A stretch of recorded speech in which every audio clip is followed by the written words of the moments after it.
मेरे सभी प्यारे भाई बहनों को बहुत बहुत नमस्कार, हार्दिक अभिनंदन और साथ ही साथ आप सबका स्वागत।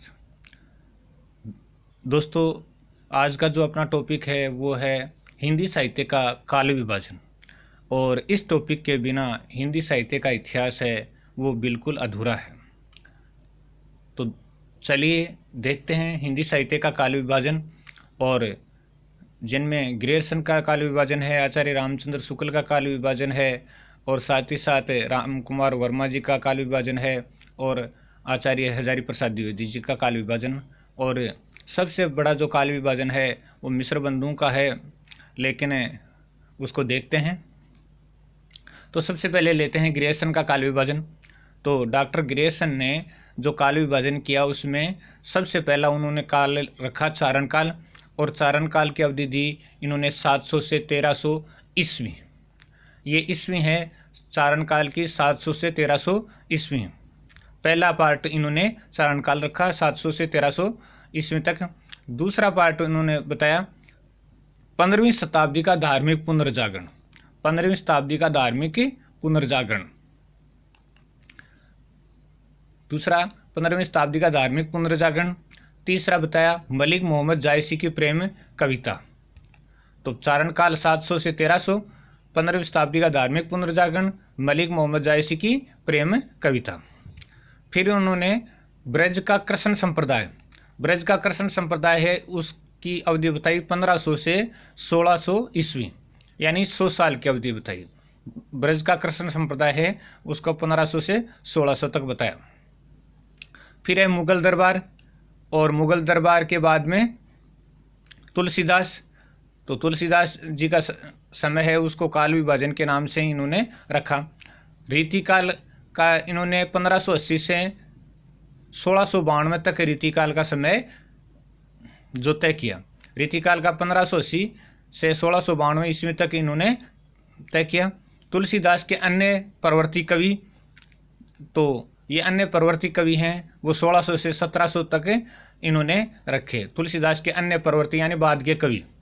तो धार्मिक कवि भाग 1 और अन्य कवि भाग 2, इसके 2 भाग किए गए तुलसीदास के अन्य प्रवर्ती कवियों के। तो 1600 से 1700 ईस्वी तक रखा गया, और इसके 2 भाग हैं, धार्मिक कवि भाग 1 और अन्य कवि भाग 2। उसके बाद है 18वीं शताब्दी, और इसके भाग 1 धार्मिक कवि और दूसरा है अन्य कवि। तो 18वीं शताब्दी है, 18वीं शताब्दी को लिया इन्होंने। और फिर कंपनी के शासन में हिंदुस्तान, तो ये 1800 से 1857 तक का समय इन्होंने लिया। कंपनी के शासन में हिंदुस्तान का 1800 से 1857 तक का। फिर हम महारानी विक्टोरिया के शासन में हिंदुस्तान, महारानी विक्टोरिया के शासन में हिंदुस्तान, और इसको लिया इन्होंने 1857 से 1887 तक। तो एक बार पुनः देखते हैं इनके काल विभाजन को। तो काल विभाजन के रूप में सबसे पहले उन्होंने चारण काल नाम दिया, और 700 से 1300 का समय रखा। दूसरा 15वीं शताब्दी का धार्मिक पुनर्जागरण। तीसरा मलिक मोहम्मद जायसी की प्रेम कविता। चौथा ब्रज का कृष्ण संप्रदाय 1500 से 1600 ईस्वी। पाँचवां मुगल दरबार, और छठा इन्होंने तुलसीदास रखा। सातवां रीतिकाल 1580 से 1692 रखा, और आठवां रखा तुलसी के अन्य प्रवर्ती कवि 1600 से 1700 तक। और उसके बाद यानी इसके 2 भाग कर दिए। 18वीं शताब्दी, और इसके भाग, एक भाग में धार्मिक कवि और दूसरे भाग में अन्य कवि रखे। और फिर कंपनी के शासन में हिंदुस्तान 1800 से 1857 तक, और महारानी विक्टोरिया के शासन में हिंदुस्तान 1857 से 1887 तक। तो इस प्रकार से उन्होंने हिंदी साहित्य का काल विभाजन किया। काल विभाजन के अगली श्रृंखला में आचार्य रामचंद्र शुक्ल और इनका काल विभाजन वो सबसे प्रमाणिक माना जाता है, और इन्होंने 900 वर्षों के इतिहास को 4 भागों में विभाजित किया। आचार्य रामचंद्र शुक्ल ने 900 वर्षों के इतिहास को 4 भागों में विभाजित किया। तो 4 भाग हैं वो देखते हैं। तो इन्होंने आदिकाल का नाम दिया था वीर गाथा काल, इन्होंने आदिकाल का नाम दिया था वीर गाथा काल। और समत, यहाँ सम्मत है, ऊपर ग्रेरसन वाले में सन थे, और अब यहाँ संवत है।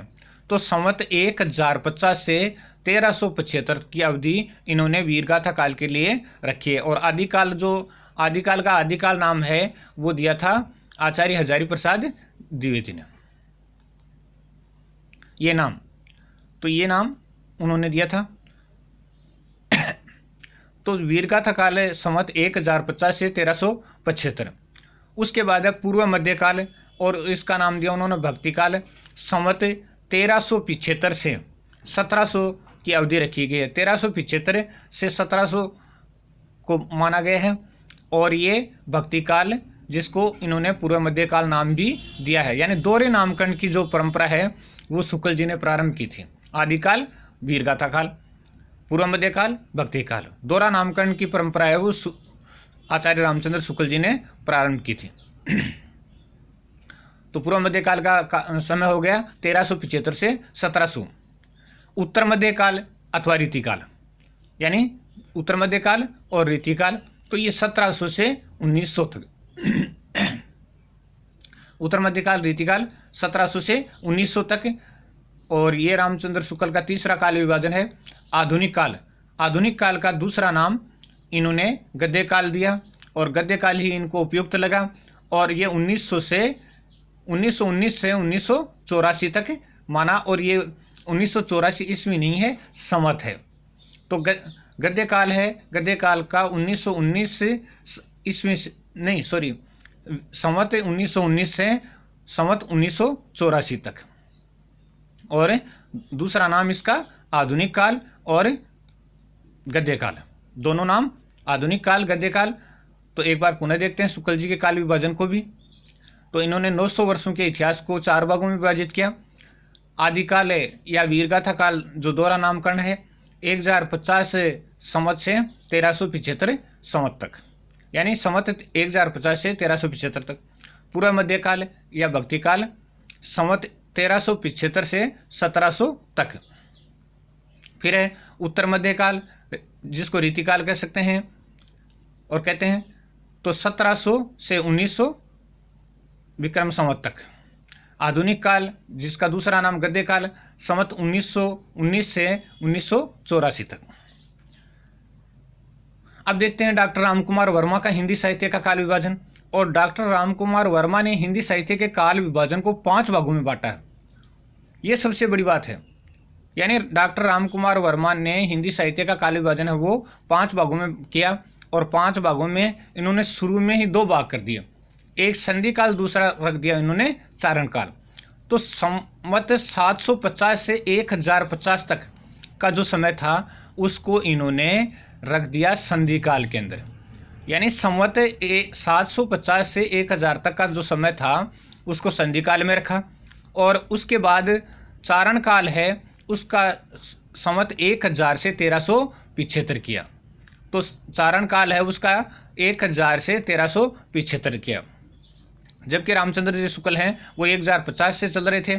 तो यहाँ पर संधि काल है वो रामकुमार वर्मा ने और जोड़ दिया, और 750 से 1000 संवत तक इन्होंने संधि काल को मान लिया।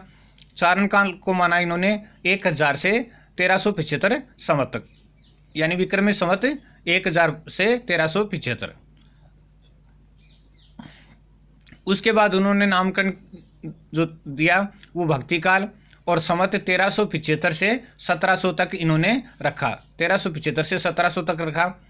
और रीतिकाल का जो नामकरण है उन्होंने रीतिकाल का समय दिया 1700 से 1900 विक्रम संवत तक। तो रीतिकाल है वो 1700 से 1900 विक्रम संवत तक। और आधुनिक काल का समय दिया, आधुनिक काल 1900 से निरंतर, यानी अब तक। तो डॉक्टर रामकुमार वर्मा ने जो काल विभाजन किया उसमें विशेष बात संधि काल जो दिया वो अलग से दिया, और इसका समय दिया उन्होंने 750 से 1000 विक्रमी संवत। चारण काल का समय दिया उन्होंने 1000 से 1375 विक्रम संवत। और भक्ति काल का समय दिया उन्होंने 1375 से 1700 विक्रम संवत। और रीतिकाल का समय दिया उन्होंने 1700 से 1900 विक्रम संवत। और आधुनिक काल का समय दिया यानी 1900 से निरंतर अब तक। अब देखते हैं आचार्य हजारी प्रसाद द्विवेदी का काल विभाजन। तो आचार्य हजारी प्रसाद द्विवेदी जी ने काल विभाजन किया वो बहुत ही सरल तरीके से किया। उन्होंने आदिकाल नाम दिया और आदिकाल नाम दे करके और सीधा लिख दिया 10वीं शताब्दी से 14वीं शताब्दी तक, 10वीं से 14वीं शताब्दी तक, यानी आदिकाल का समय रख दिया गया। इन्होंने विक्रम संवत के आधार पर नहीं, शताब्दी के आधार पर कर दिया। नेक्स्ट है आदिकाल के बाद में उन्होंने पूर्व मध्यकाल या भक्तिकाल, पूर्व मध्यकाल भक्तिकाल का समय दिया 14वीं शताब्दी से 16वीं शताब्दी तक, 14वीं शताब्दी से 16वीं शताब्दी तक इन्होंने इसका समय रख दिया। फिर उत्तर मध्यकाल या रीति युग, रीति युग नाम दिया और 16वीं शताब्दी से 19वीं शताब्दी के मध्य तक रखा उन्होंने। 16वीं शताब्दी से 19वीं शताब्दी के मध्य तक उन्होंने रीति युग का समय माना। उसके बाद है आधुनिक काल, और आधुनिक काल है 19वीं सदी के मध्य से आज तक। आधुनिक काल को 19वीं सदी के मध्य से आज तक का माना गया। तो ये तो थे काल विभाजन, जो एक बार पुनः देखते हैं आचार्य हजारी प्रसाद द्विवेदी का। आदिकाल है वो 10वीं शताब्दी से 14वीं शताब्दी तक माना गया, और पूर्व मध्यकाल अथवा भक्तिकाल को 14वीं शताब्दी से 16वीं शताब्दी तक माना गया। उत्तर मध्यकाल को रीति युग भी कहा गया और 16वीं शताब्दी से 19वीं शताब्दी के मध्य तक माना गया, और आधुनिक काल को 19वीं सदी के मध्य तक से आज तक माना गया।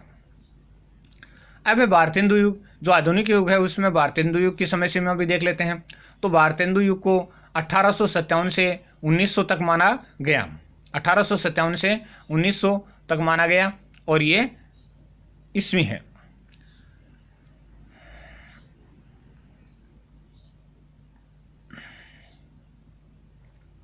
फिर द्विवेदी युग है, तो द्विवेदी युग को 1900 से 1920 तक माना गया, 1900 से 1920 तक माना गया द्विवेदी युग। और फिर छायावादी युग, तो छायावादी युग को माना गया 1920 से, छायावादी युग माना गया 1920 से 1937 तक, यानी 37-36 तक माना जाता है। और प्रगतिवादी युग है वो 1937 से 1945 तक माना गया। लास्ट सीमा दे दिया मैंने यहाँ 1937, यानी 36 मानते हैं लगभग, लेकिन कई किताबों में 37 भी है। तो अंतिम सीमा प्रगतिवादी युग 1937 से 45 तक लास्ट सीमा है। प्रयोगवादी युग 1943 से प्रारंभ होता है, या उसका जो पूर्ण रूप है 45 से, और 1965 तक चला। और अब देखते हैं मिस्र बंधुओं का इतिहास और काल विभाजन। तो मिस्र बंधुओं ने हिंदी साहित्य के इतिहास का काल विभाजन है वो काफ़ी लंबा किया है। तो सरसरी दृष्टि से देखते हैं तो आदि प्रकरण आदिकाल से संवत 1560 से इन्होंने किया आदि प्रकरण, और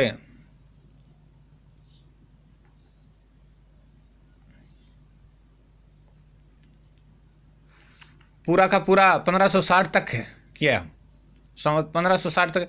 तो हिंदी की उत्पत्ति और काव्य का लक्षण, पूर्व प्रारंभिक हिंदी चंद पूर्व इन्होंने 700 रखा 1 नंबर। पूर्व प्रारंभिक हिंदी रासो काल रखा 1201 तक। उत्तर मध्यकाल हिंदी रखा 1348 तक। पूर्व प्राथमिक हिंदी प्रौढ़ माध्यमिक प्रकरण, पूर्व माध्यमिक हिंदी और उसमें अष्टछाप का प्रकरण लिया। प्रौढ़ माध्यमिक हिंदी सूरदास काल लिया। गोस्वामी तुलसीदास और तुलसीदास की हिंदी ये प्रकरण लिया इन्होंने। उसके बाद प्रौढ़ माध्यमिक हिंदी तुलसीदास काल, प्रौढ़ माध्यमिक हिंदी अंतिम तुलसीदास, यानी तुलसीदास का अंतिम जो काल है वो पूर्वालंकृत प्रकरण 1681 से 1790 संवत। और ये पूर्वालंकृत हिंदी सेनापति 1681, बिहारी 1707, भूषण 1721, आदि देवकाल 1751 और माध्यमिक देवकाल 1771। उत्तरालंकृत प्रकरण 1791 से इन्होंने प्रारंभ माना ये है, और दास काल 1791 से, शूदन काल 1811 से, बेनी प्राचीन काल का नहीं दिया, पद्माकर काल 1856 से, पद्माकर काल जो द्वितीय है उसका 1876 से अज्ञात काल नाम दिया, फिर परिवर्तन कालिक हिंदी दिया, फिर द्विजदेव काल दिया, फिर हिंदी पत्र पत्रिकाएं दिया, फिर पूर्व हरिश्चंद्र काल दिया, फिर उत्तर हरिश्चंद्र काल दिया, और उसके बाद दूसरा अज्ञात कालिक प्रकरण दिया, नूतन परिपाटी दिया, उत्तर नूतन परिपाटी दिया, वह और वर्तमान काल दिया, और यह संवत 1976 से माना है। तो इन्होंने जो काल विभाजन दिया उसको एक बार सरसरी दृष्टि से पुनः देख लेते हैं। बहुत लंबा चौड़ा काल विभाजन किया। तो इन्होंने आदि प्रकरण आदिकाल से संवत 1560 से प्रारंभ माना, और पूर्व प्रारंभिक हिंदी चंद पूर्व 700 से, पूर्व प्रारंभिक हिंदी रासोकाल 1200 से, उत्तर माध्यमिक हिंदी 1348 से, पूर्व प्राथमिक हिंदी प्रौढ़ माध्यमिक प्रकरण, पूर्व माध्यमिक हिंदी अष्टछाप, प्रौढ़ माध्यमिक हिंदी सूरदास काल, गोस्वामी तुलसीदास और तुलसीदास की हिंदी, ये यहाँ तक प्रौढ़ माध्यमिक हिंदी तुलसीदास काल, प्रौढ़ माध्यमिक हिंदी अंतिम तुलसीदास। तो यहाँ तक जो ऊपर का काल है जो ऊपर दिया हुआ था वो यहाँ तक आ गया तुलसीदास तक। अब पूर्वालंकृत प्रकरण है, तो ये दूसरा प्रारंभ हुआ, इसको दूसरा है, तो ये 1681 से प्रारंभ हुआ और 1790 तक चला है, और 700 वो प्रारंभ हुआ था 700 से 1681 तक मान सकते हैं, और 1681 से 1790 तक पूर्वालंकृत हिंदी, और इसमें सेनापति का 1681 से, बिहारी का 1707, भूषण का 1721 तक, और आदि देवकाल है वो 1751 से प्रारंभ हुआ, और माध्यमिक देवकाल है वो 1771 तक। उत्तरालंकृत प्रकरण, अब ये तीसरा प्रकरण है जो 1791 से प्रारंभ हुआ, और तीसरा प्रकरण है वो दास काल है वो 1791 है, शूदन का काल है वो 1811 से, बेनी प्राचीन काल ये सिर्फ नामकरण किया, पद्माकर काल 1856 है समत है, और पद्माकर काल है वो 1876 है समत है, फिर अज्ञात काल नाम दिया, फिर परिवर्तन कालिक हिंदी दिया, फिर द्विजदेव काल दिया, फिर हिंदी पत्र पत्रिकाएं दिया, पूर्व हरिश्चंद्र काल दिया, उत्तर हरिश्चंद्र काल दिया, और दूसरा अज्ञात कालिक प्रकरण दिया, नूतन परिपाटी दिया, उत्तर नूतन परिपाटी दिया, वर्तमान काल की उन्होंने अवधि मानी है 1976 विक्रमी संवत। तो धन्यवाद दोस्तों, आपका दिन मंगलमय हो। हालांकि मिस्र बंधु का काल विभाजन है वो 3 रूप में है, आदिकाल प्रकरण, पूर्वालंकार अलंकृत काल, अलंकृत काल और आधुनिक काल।